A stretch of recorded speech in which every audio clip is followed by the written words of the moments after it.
This video is part 2 in my Diastasis Recti journey that I am chronicling for you. And this is going to be about the different Diastasis Recti repair options out there and then why I chose surgery. So I'm going to start first of all with a picture of what my last pregnancy looked like, and then also what my belly looked like after my 9th pregnancy, but it's pretty current with what it looks like now.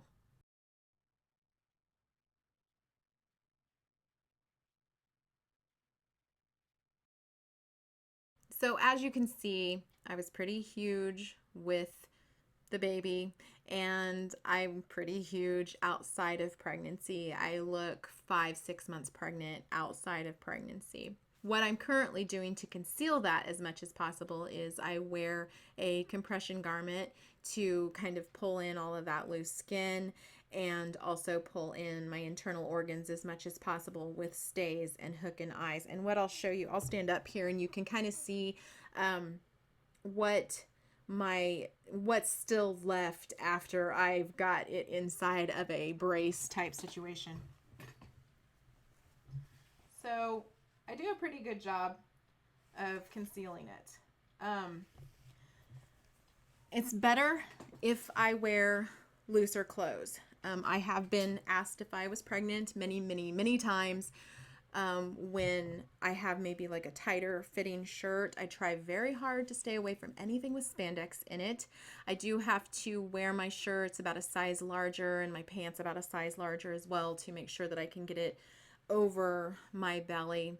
And this has pretty much been the way my belly's been for 10 to 12 years. So to give you a few of the options out there that I have tried, first of all, I tried the Tupler technique. Lose Your Mummy Tummy is a book that Julie Tupler wrote. She is a registered nurse. She has a whole program plus a splint of different exercises where you're tightening and loosening those muscles and doing different exercises like that. I did that for several years. In fact, I even worked with Julie for a time personally. And while I saw some results, I did not manage to bring those muscles back together. Now, the caveat of this is the fact that I was still having children. So every time I would get my muscles pulled back together, it was inevitable I was going to get pregnant and those muscles were going to split again and be way out, on the sides of my body. So it wasn't necessarily the program that failed me. It was just the fact that I didn't have a lot of time between pregnancies, and even if I had gotten it all the way repaired, I still would have ended up with it splitting back open again. Another program out there that I still highly promote is the Tummy Team. I really feel like it is a solid program put together by a physical therapist who had a diastasis herself, and that has been super important to me, that she understands the journey. Her name's Kelly Dean. You can find them at the Tummy Team. I also have a link to them down in the notes section because it is a fantastic program. I maybe could have made it work. I don't know. I feel like I can credit them with really getting in touch with my core and realizing how important those muscles were and strengthening my core. And I think that is totally worth the price in and of itself. But I did not get those muscles pulled together. The fascia is extremely weak. I just don't know that any program could have fixed what I had going on. I have at least a 12 finger width gap between those muscles. So basically those muscles are out here when they should be here.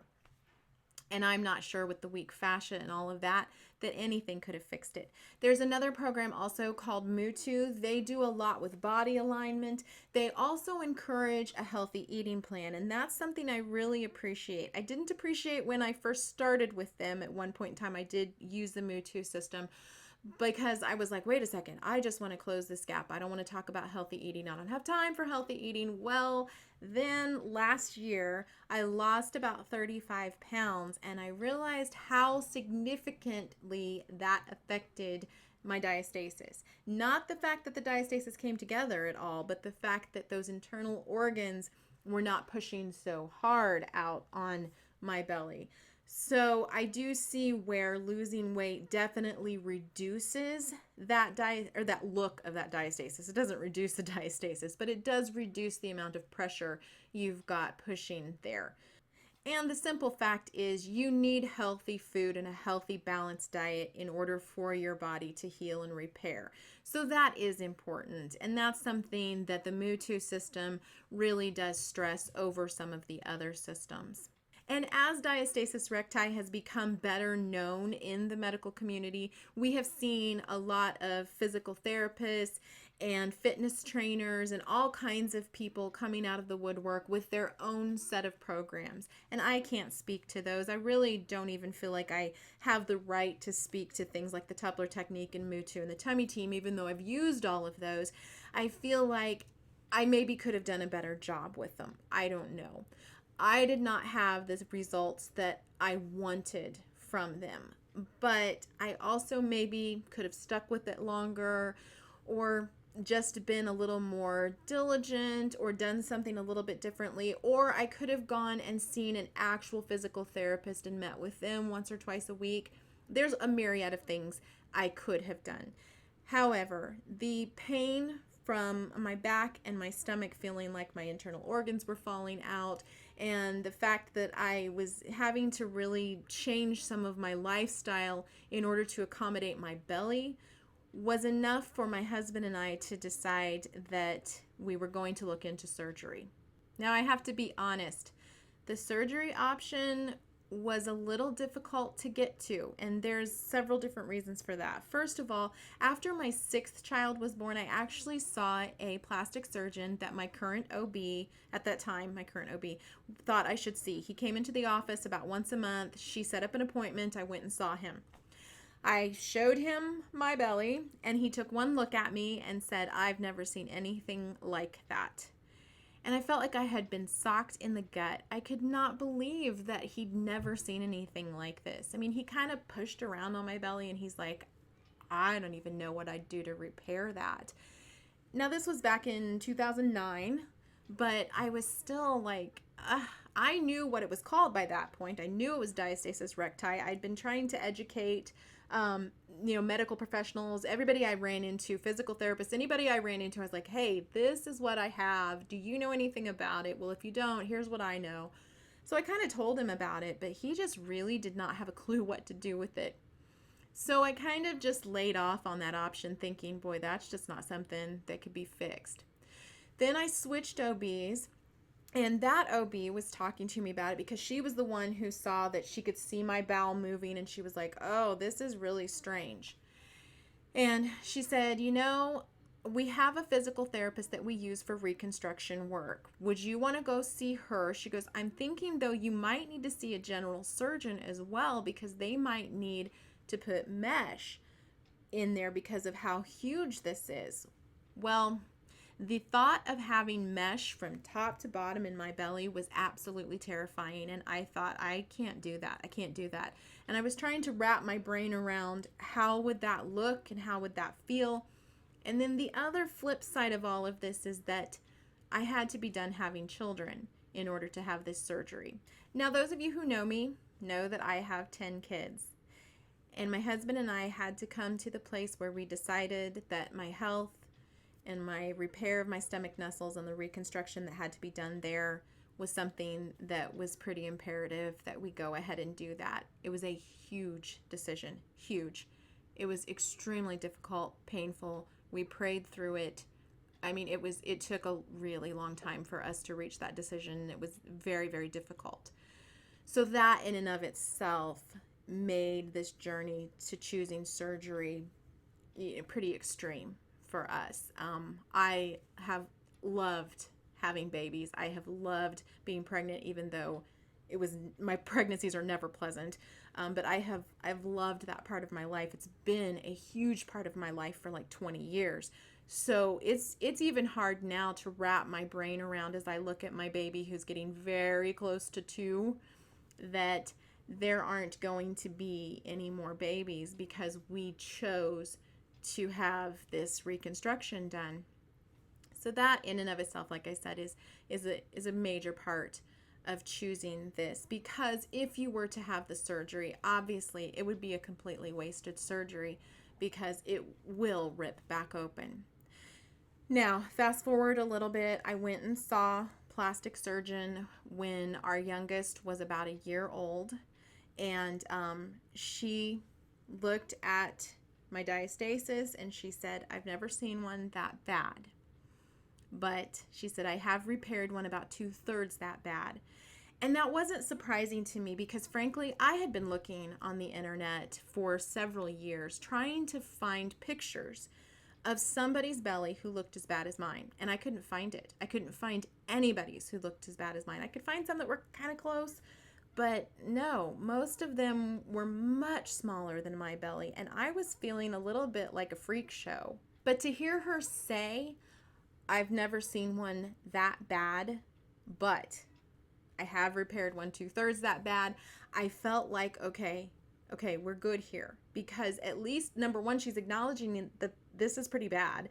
And number two, she's telling me that she has repaired one that was pretty bad. I mean, 2/3 as bad as mine is pretty bad. And here's the pictures real quick again, just to remind you of how bad my diastasis is.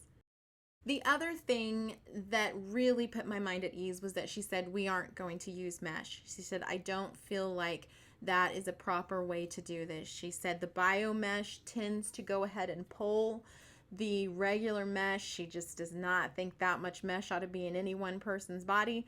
And so she said, we are going to sew it. And she said, we have pretty good results with sewing it. And that really put my mind at ease because, like I said before, I didn't want that much mesh in my body.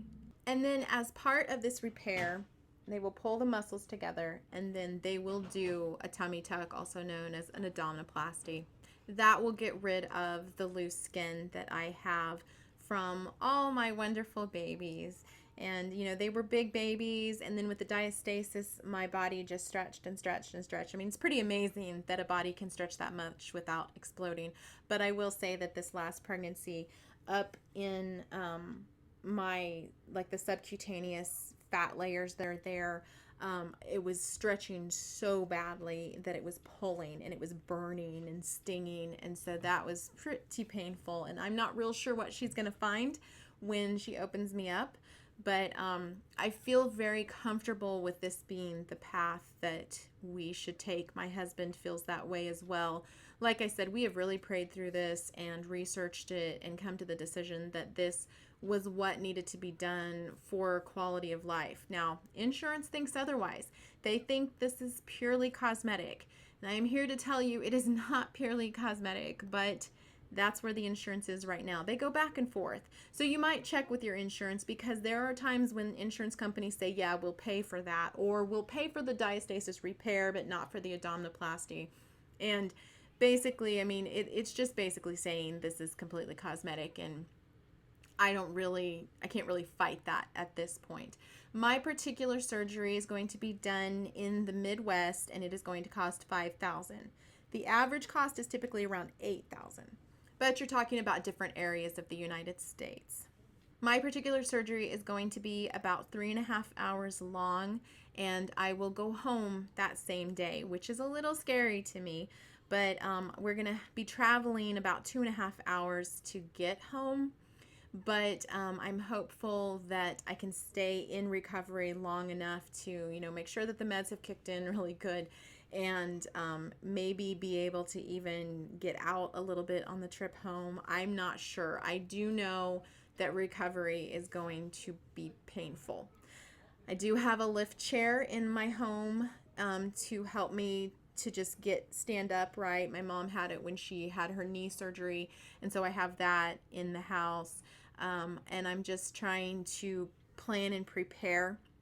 There is a video here on YouTube that I've actually saved to my favorites that's about what to expect after a tummy tuck. And even though it's not everybody gets the diastasis repair as well, I figure it's pretty good information. I will link to that down in the notes as well, because it has been pretty helpful to me to listen to what these other women say about having a tummy tuck. So that's how we ended up choosing surgery and what it entailed and my meeting with my doctor and all of that. I hope that's helpful to you. I hope the photos have been helpful to you. It's a little hard for me to share because that's something that I hide, and I try to hide very well. But it's not something that is helpful to others if I am hiding it. And so I feel like I have scoured the internet looking for pictures like this. And maybe if you are able to see that and explore your options, realize surgery is not for everybody. I am not going to straight across the board say that that is the only way to take care of your diastasis. I'm not going to say that.